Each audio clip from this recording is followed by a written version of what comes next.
대부분이 모르는 코로나19의 또 다른 진실. 희망을 가슴에 품고 2020 12/6/19시 33분 URL 복사 통계 샵사인 코로나19 샵사인 미스터리 샵사인 또 다른 위협. 안녕하세요. 전 30대 영화 시나리오 초보 작가로 제가 만들었던 두 편의 영화 시나리오와 관련되어서 경험했고 지금도 경험 중인 코로나19 초를 비롯한 여러 사건과 관련된 너무나도 충격적인 전대미문의 미스터리한 사건들 중에서 너무 많아서 일부만 공개해드립니다. 참고사항, 이해를 돕기 위한 설명에 앞서서 아래에 설명한 두 작품 모두 코로나19 초를 비롯한 시나리오에서 벌어진 여러 사건들과 관련된 현실에서 벌어진 여러 사건들이 집필하기 시작할 때부터 완성본으로 거듭나기까지 앞에서 설명한 시나리오와 관련된 현실에서 발생한 여러 사건들을 목적으로 집필된 것이 아니라는 점을 미리 말씀드립니다. 그리고 캡처한 첨부 사진에서 부분적이거나 덩어리로 표시한 붉은 네모칸은 영화 시나리오 관계상 중요한 내용이기에 일부러 가려놓은 것이라는 점을 양해 부탁드립니다. 초보 작가인 저는 여느 때와는 다르게 비슷한 시기에 집필을 시작한 전혀 연관성이 없는 각기 다른 두 편의 영화 시나리오 초고를 각각의 시놉시스와 미스터리한 스릴러 작품의 세계관과 함께 완성하게 되었습니다.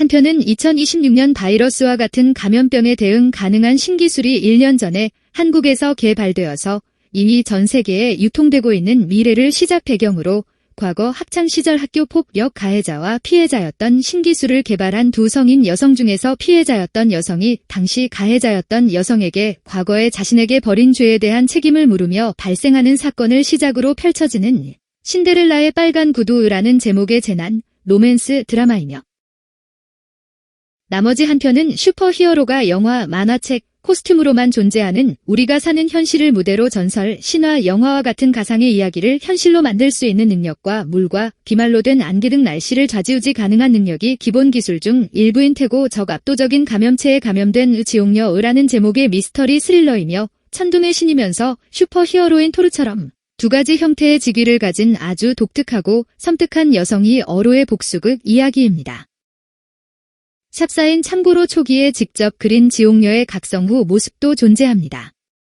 샵사인 저는 평소처럼 앞서 설명한 두 작품에 대한 저작권 등록 신청을 했으며 며칠이 흐른 뒤에 우편으로 작품의 초고 저작권 등록증을 받게 되었습니다. 몇 달 후 저의 두 작품을 많은 사람들에게 알릴 수 있는 좋은 방법을 찾기 위해서 고심하다가 스타리움 위라는 글들을 거래하는 사이트가 있다는 정보를 듣고는 2019년 5월 16일에 신데렐라의 빨간 구두, 지옥녀의 초고를 등록하게 됩니다. 샵사인 지금은 두 작품 모두 비공개로 되어 있어서 검색해도 나오지 않습니다. 샵사인 수정일이 2020년 7월 11일인 이유는 공개를 비공개로 바꿨기 때문입니다. 그로부터 정확히 10일이 되던 2019년 5월 26일에 시스터 효린의 학교폭력 의혹 기사를 우연하게 접하게 되었는데 제가 상상으로 집필한 내용과 비슷한 사건이 현실에서 발생했다는 것이 한편으로는 신기하기도 했지만 한편으로는 안타까웠기 때문에 관심을 가지고 기사 내용을 살펴보게 되었습니다. 기사 앞부분을 살펴보니 25일 날 학교폭력 피해자가 처음 인터넷에 시스터 효린으로부터의 자신의 과거 학교폭력 피해 글을 올린 것으로 적혀 있었습니다.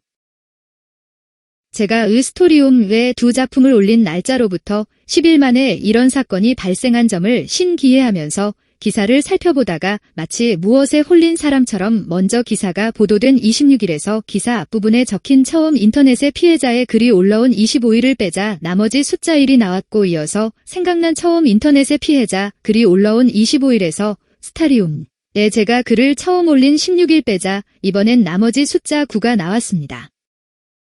이렇게 각각의 계산 뒤에 나온 각각의 나머지 숫자를 늘어놓으니 19가 되었습니다. 그 숫자 19를 보자마자 제 뇌리를 스치며 생각나는 점들이 몇 가지가 있었습니다. 첫 번째로는 현실에서 벌어진 이 시스터 효린의 학교폭력 의혹 기사처럼 신데렐라의 빨간 구두 위에 이 시놉시스의 앞부분 중에서 학교폭력 부분을 설명한 인물 관계도와 같이 표기되어 있는 배경에 해당하는 2026년 감기 등 바이러스와 같은 감염병에 대응 가능한 이 부분이 떠오르면서 어쩌면 이 늘어놓은 숫자 19가 앞으로 유행할 바이러스와 관계되어 있는 건 아닐까? 하는 의구심이 들었습니다. 두 번째로는 지옥녀라는 작품에서 벌어지는 여러 사건 장면들이 떠올랐습니다. 안개로 표현된 엄청난 숫자의 비말 입자를 최초로 만들어낸 물건이자 모든 사건의 근본 원인인 고대 악마의 저주, 태고적 압도적 감염체와 관련된 전시품은 해외에서 전문가와 함께 갓들여온 아주 희귀한 전시품입니다. 참고로 그 전문가는 전시품만 두고 행사를 끝으로 해외로 출국하게 됩니다. 마야 문명을 멸망으로 몰아붙인 끔찍한 가뭄의 초래도 이 전시품에 의해서라고 학자들이 추측하는 부분을 통해서 앞으로 현실에 발생할 바이러스가 압도적으로 경제, 생명, 사람들에게 극심한 피해를 야기할 것을 추측했습니다. 그리고 희귀한 전시품이 전시된 진짜 이유와 함께 여자 주인공이 이 희귀한 고대 전시품에 대한 큰 위험성을 전시품을 가져온 전문가에게 다시 되묻는 장면이 생각나면서 이때 이미 직감적으로 정말로 위험하다는 생각이 들었으며 시나리오 내용 중에서 약간 설명드리자면 첫 희생자는 안개로 표현된 엄청난 숫자의 비말 입자에 휩싸인 상태에서 베일에 쌓인 짐승에 의한 공격으로 희생됩니다.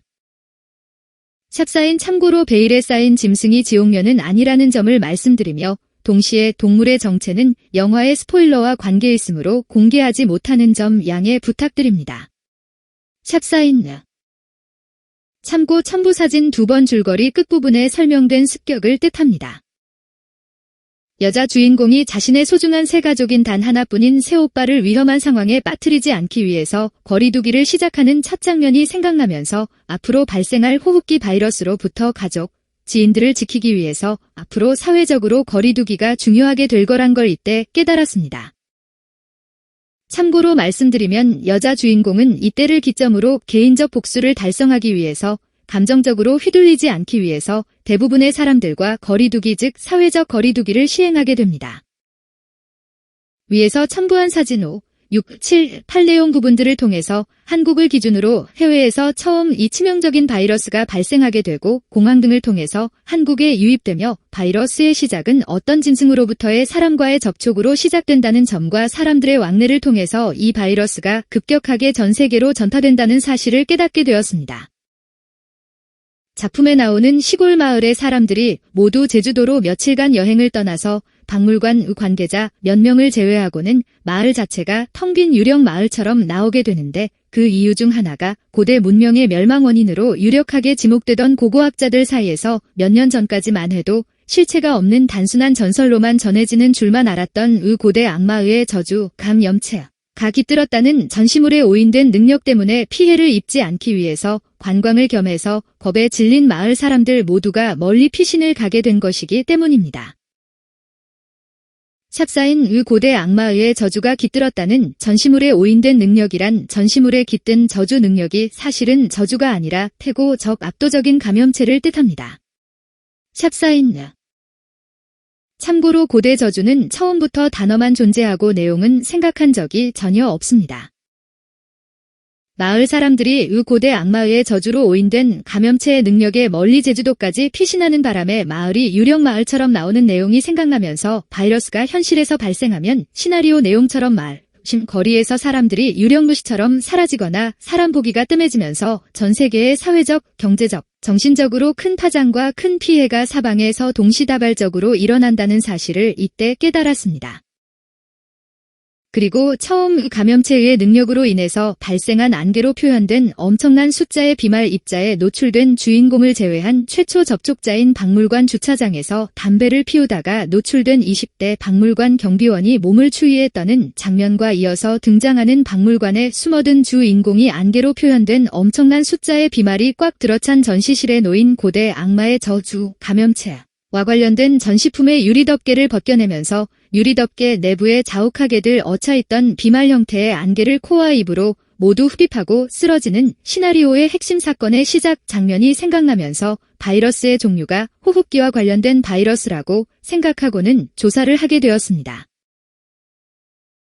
그리고 바이러스가 실제로 발생하면 안개로 자욱하게 들어차 있던 밀폐된 유리덮개처럼 밀폐된 장소는 매우 위험하다는 점과 미세먼지가 자욱한 날씨에 외출할 때 감기에 걸려서 외출할 때 사람들이 지금까지는 자유의사로 써왔던 코와 입을 가릴 수 있는 비말 차단형 KF80에서 90 정도의 마스크가 앞으로 닥칠 바이러스 시대에서는 어디에서든지 꼭 써야만 하는 필수품이 되겠구나. 라는 생각에 암울하고 우울한 기분이 들었습니다. 시나리오 내용에 등장하는 모든 희생자들은 장소에 상관없이 안개 형태의 비말에 노출된 상황에서 서로 다른 형태로 고통스럽게 최후를 맞습니다. 그 중에서도 침을 통한 일반인과의 스킨십 등의 직접적인 접촉과 음식이 관련된 부분이 더욱 생각났습니다. 스킨십과 식사를 의미하는 입맛을 다시는 부분을 첨부합니다. 위에서 언급한 사진이 첨부되지 못한 두 내용은 그 자체가 영화의 스포일러와 관계이므로 공개하지 못하는 점 양해 부탁드립니다. 샵사인 위에서 언급한 희생자들에 대한 내용들을 바탕으로 앞으로 발생할 호흡기 바이러스는 비말뿐만이 아니라 감염자와의 침 등을 통한 직접적인 스킨십이나 같은 음식물 섭취 등 식사 행위로 감염될 수 있으며 장소에 상관없이 노출되면 사람마다 각기 다른 증상들이 나타나지만 고통스러운 부분이 많고 치명적이라는 점을 깨달았습니다. 그리고 주인공인 젊은 여성이 압도적 감염체에 감염된 상태에서 신체적으로 아무런 이상 반응 없이 마치 없는 투명 인간처럼 자유롭게 목표물 대상자를 계획대로 현혹시키는 신장면과 그 장면을 설명한 부분이 생각났습니다. 이해를 돕기 위해서 투명인간이라는 단어를 썼지만 참고로 말씀드리면 이 능력은 투명인간과는 전혀 완전히 다릅니다. 이 정보로 앞으로 발생할 호흡기 바이러스가 무증상 감염자라는 지금까지 일반적인 호흡기 감염병들과는 달리 무증상 감염자로 인한 전파로 인해서 미래에 더 많은 피해를 키우는 것은 아닐까? 하는 의구심이 이때부터 강하게 들면서 이 사실만으로도 이 호흡기 바이러스가 정말 소름 끼치게 무섭게 느껴졌습니다. 그리고 또 다른 무증상 감염자인 박물관 경비원이 안개로 표현된 비말에 뒤섞인 불법적인 흡연 장면과 그 뒤로 벌어질 엄청난 사건을 감추기 위해서 경찰에 조사해서 거짓말을 했다가 나중에 들통나면서 벌을 받는 장면이 생각나면서 만약 앞으로 닥칠 호흡기 바이러스가 정말 무증상 감염자를 만든다면 그로 인한 무증상 전파자들 중에서 조사를 받을 때 거짓 진술을 해서 나중에 심각한 처벌을 받는 사람이 생길 것을 이때 알게 되었습니다. 경찰 조사 장면과 나중에 들통나서 벌을 받는 장면은 영화의 스포일러와 관계 있으므로 공개하지 못하는 점 양해 부탁드립니다. 샵사인 그리고 영화의 후반의 중요한 장면이라 자세히는 말씀드릴 수 없지만 고대 전시물과 관련성이 있는 초콜릿의 향기와 맛과 관련된 어떤 심각한 사건이 벌어지는 것이 생각나면 앞으로 발생될 호흡기 바이러스의 특이 증상 중 하나가 맛과 향기를 못 맡는다는 사실을 알게 되었습니다. 그녀를 단순한 제거 대상으로 판단한 적들이 그녀를 우습게 생각하고 접근했다가 작품 후반에 오히려 압도적이고 끔찍한 사태와 마주하는 아비규환 부분도 떠올랐습니다. 앞으로 닥칠 호흡기 바이러스에 대해서 단순한 계절성 호흡기 질환 정도로 생각하고 방역에 방심하다가 엄청난 대가를 치르게 될 나라들이 생겨날 것이 예상되자 정말 한숨만 나오고 안타까웠습니다. 모든 복수가 마무리된 줄 알고 안심하고 있던 또 다른 표적인물을 여자 주인공이 결국 찾아오게 되면서 방심한 표적인물에게 닥친 위기 부분 장면이 생각나면서 코로나19는 절대 방심하면 안 된다는 점을 깨달았습니다. 그리고 더 무시무시한 것은 영화의 스포일러라 자세하게 이야기해드리지는 못하지만 주인공은 단지 복수를 위해서 죽은 자신의 가족들에 대한 개인적인 복수를 위해서 저주 압도적 감염체를 사용했지만 그녀의 의지와 계획과는 다르게 오히려 압도적인 큰 스케일의 충격적인 방향으로 사건이 진행되게 된다는 점이 생각나면서 저도 지옥여우와 신데렐라의 빨간 구두라는 비슷한 시기에 만들게 된 각각의 영화 시나리오의 제작 의도와는 다르게 끔찍한 호흡기 바이러스 사태의 예언이 되어버렸습니다. 이 점 때문에 온몸에 소름이 돋으면서 세상에 알리기가 더욱 힘들었습니다. 샵사인 지옥녀의 세계관은 내용이 너무 섬뜩해서 만들어서 등록 후 봉인하고 지금까지도 아무에게도 공개하지 않았지만 이 바이러스로 인한 사망자가 전 세계에서 급증하는 현재의 세상에 만약 초창기 때부터 존재했던 봉인해 놓은 세계관에 표기된 그녀의 베일에 쌓인 또 다른 정체와 사람들이 죽는 이유가 나중에 계약 후에 알려진다면 세상에 또 다른 논난거리가 될 것 같아 사실 많이 두렵습니다. 샵사인 캡처 사진이 첨부되지 않은 설명은 영화의 스포일러와 관계 있으므로 공개하지 못하는 점 양해 부탁드립니다. 샵사인 세 번째로는 두 작품 초고 등록일이 떠올랐습니다. 왜냐하면 두 작품의 공식적인 초고 등록일이 2019년 3월 19일이었기 때문입니다.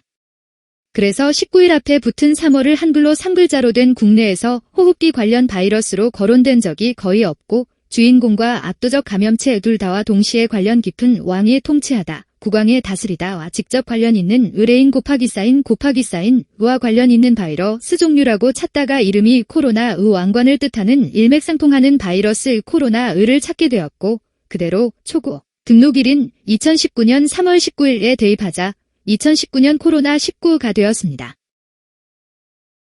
레인 곱하기 사인 중에서 곱하기 사인 된 두 글자 단어는 영어로 단순히 필러 분류를 뜻하며 레인이라는 단어는 단어를 검색해서 쓴 것이 아니라 시나리오를 쓸 때 그냥 단순히 머릿속에서 떠오른 단어이며 초고와 세계관이 등록된 이후인 2019년 5월 26일 전까지는 단어의 뜻들을 제대로 알지도 못하고 있었으며 영화 이야기와 세계관, 현실에 영향을 끼치고 있었다는 점은 또 다른 충격이었습니다. 곱하기 사인 된 두 글자 단어와 영화 이야기와 세계관에 구체적으로 영향을 끼치고 있었다는 점은 영화의 스포일러와 관계 있으므로 공개하지 못하는 점 양해 부탁드립니다. 샵사인 캡처 사진 중에서 사진에 나와 있는 레인의 영어 뜻 중에서 볼링에서 차선, 아동 보호용 가죽끈을 제외한 나머지 뜻은 다 맞아떨어집니다. 참고로 달리기, 시골에 있는 좁은 길, 도로, 길처럼 행동과 장소를 뜻하는 표현을 제외하면 나머지는 지옥녀의 능력을 뜻합니다. 위에서 지금까지 언급한 설명과 증거로 첨부 사진들을 포함해서 전설, 신화, 영화와 같은 가상의 이야기를 현실로 만들 수 있는 능력을 세계관과 시나리오 안에서 이미 가지고 있고 거기다 작품의 끝부분에서는 지옥녀의 각성 영향으로 빅뱅과 맞먹는 전 세계에 악영향을 끼칠 어떤 사건이 발생하게 된 점 들을 곰곰이 생각해보니 2019년 코로나19 전 세계의 대유행이라는 충격적인 결과를 얻게 되었습니다. 전설, 영화와 같은 가상의 이야기를 현실로 만들 수 있는 능력을 세계관과 시나리오 안에서 가지게 된 주인공의 캡처 사진이 첨부되지 못하는 이유는 영화의 스포일러와 관계 있으므로 공개하지 못하는 점 양해 부탁드립니다. 샵사인 작품의 끝부분에서는 지옥녀의 각성 영향으로 빅뱅과 맞먹는 전 세계에 악영향을 끼칠 어떤 사건이 발생은 스포일러와 관계 있으므로 설명을 첨부한 작품 의도에서 말하는 이 색다른 희어로 세계관 이유로 표현했다는 점을 양해 부탁드립니다. 샵사인 네 번째로는 신데렐라의 빨간 구두의 첫 장면인 병설 유치원으로 아이들을 구조하기 위해서 후문을 통해서 달려가는 많은 수의 구급차와 1대의 구조버스 장면들과 추가로 구급차를 더 증원하는 장면들이 생각나면서 코로나19 초바이러스 사태가 국내에서 발생하게 되면 산소 호흡기가 많이 필요하고 이렇게 전국적으로 심각한 응급 상황이 발생할 것 같아 두려웠습니다.